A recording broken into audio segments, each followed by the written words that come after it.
Welcome to olympiad mathematics classroom. আজকের ক্লাসরুমে আমরা NMTC সাব জুনিয়র লেভেলের একটি প্রবলেম নিয়ে এসেছি। তো এই প্রবলেমে হলো একটি কন্টিনিউয়াস ফ্র্যাকশনের উপর একটা প্রবলেম এখানে দেওয়া আছে। তো প্রবলেমটা হলো যে ABCD আমাদের একটা পজিটিভ ইন্টিজার বলা আছে, আর এই কন্টিনিউয়াস ফ্র্যাকশন ইকুয়ালসটা আমাদের দেওয়া আছে 43/30। দেন এই ডি এর ভ্যালুটা আমাদের বের করতে হবে।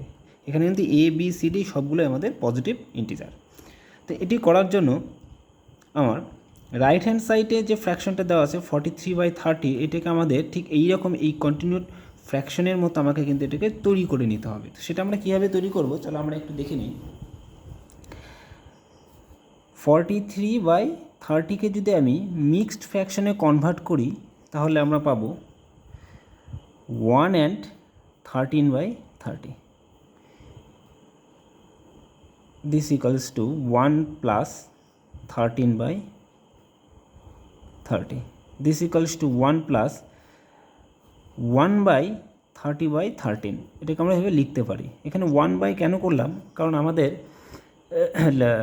লেফট হ্যান্ড সাইডে যে কন্টিনিউয়াস ফ্র্যাকশনটা দেওয়া আছে সেই কন্টিনিউয়াস ফ্র্যাকশনে আমাদের এ কিন্তু পজিটিভ ইন্টিজার বলা আছে। এখানে এই 1টা প্লে করছে এই 1 এর রোল হিসাবে, আর এখানে 1 আমাদের এইখানে এই কন্টিনিউয়াস ফ্র্যাকশন দেওয়া আছে। তো সেই জন্য আমি এটাকে 1/30/13 আকারে লিখে নিলাম।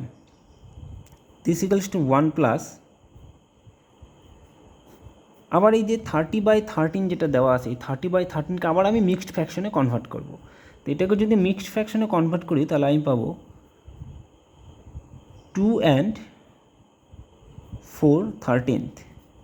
দিস ইকুয়ালস টু আমি লিখতে পারি 1 প্লাস 1/2 প্লাস 4/13। দেন এবার এখানে খেয়াল করো যে এখানে এই বি এর ভ্যালু হলো কিন্তু আমাদের 2। এখানে আবার 1 এই ফ্র্যাকশন আমাদের দেওয়া আছে। দেন তাহলে আমি এটাকে করছি, this equals to 1 plus 1/2 plus 1/13/4, ঠিক এখানকার মতো। আমাদের যে গিভেন প্রবলেমটা ছিল সেই প্রবলেমটা আমি যদি এখানে লিখে নিই, a plus 1/b plus 1/c plus 1/d, এখানে কিন্তু আমাদের এই কন্টিনিউড ফ্র্যাকশনটা কিন্তু আমি এখানে লিখে নিলাম আমাদের বোঝার জন্য আর কি। তো এবার এখানে দেখো যে b ইকালস টু এখানে আমাদের 2 হলো, আর এখানে আমার আছে 1/c প্লাস 1/d। দেন সেই কারণে কিন্তু আমি 4/13কে এখানে উল্টে 1/13/4 আকারে এখানে কিন্তু লিখে নিলাম। Then this equals to 1 plus 1/2 plus 1 এই 13/4কে যদি মিক্সড ফ্র্যাকশনে কনভার্ট করি তাহলে সেটা আমাদের এখানে আমি পাবো 3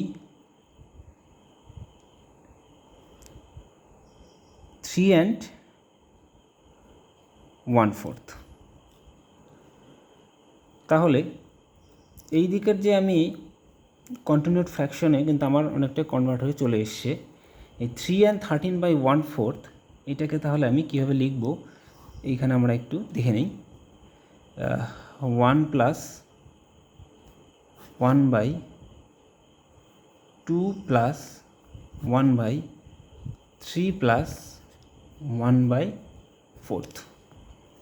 তাহলে এবার এখানে এই আমাদের এই 43/30কে আমি ঠিক এইভাবে কিন্তু কন্টিনিউড ফ্র্যাকশন আকারে কিন্তু কনভার্ট করে দিয়েছি। আর আমার এদিকে আমার যে প্রবলেমটা ছিল সেই প্রবলেমের এই লেফট হ্যান্ড সাইডের কন্টিনিউড ফ্র্যাকশনটা আমি এখানে লিখে নিয়েছি। এই লেফট হ্যান্ড সাইডের যে কন্টিনিউড ফ্র্যাকশন সেটা ইকুয়ালস টু ছিল আমাদের 43/30, এটা ইকুয়ালস টু ছিল 43/30। আবার 43/30কে আমি ঠিক এইভাবে কন্টিনিউড ফ্র্যাকশন আকারে কনভার্ট করতে পারছি। তাহলে আর এটা আমাদের ইকুয়ালস টু দেওয়া আছে, তাহলে কিন্তু আমি খুব সহজেই এই দুটো থেকে একটা জিনিস বলতে পারি যে আমাদের a এর ভ্যালু 1, b এর ভ্যালু 2, c এর ভ্যালু 3 আর d এর ভ্যালু হচ্ছে আমাদের 4। এখানে আমাদের ডি এর ভ্যালু চেয়েছে, তাহলে ডি এর ভ্যালু আমি পেলাম কত গিয়ে 4, তাহলে আমাদের অ্যান্সার হলো 4। ভিডিওটি ভালো লেগে থাকলে লাইক করবে, কমেন্ট করবে, আর এই ধরনের আরও নতুন নতুন ভিডিও পেতে চ্যানেলটিকে কিন্তু অবশ্যই সাবস্ক্রাইব করবে।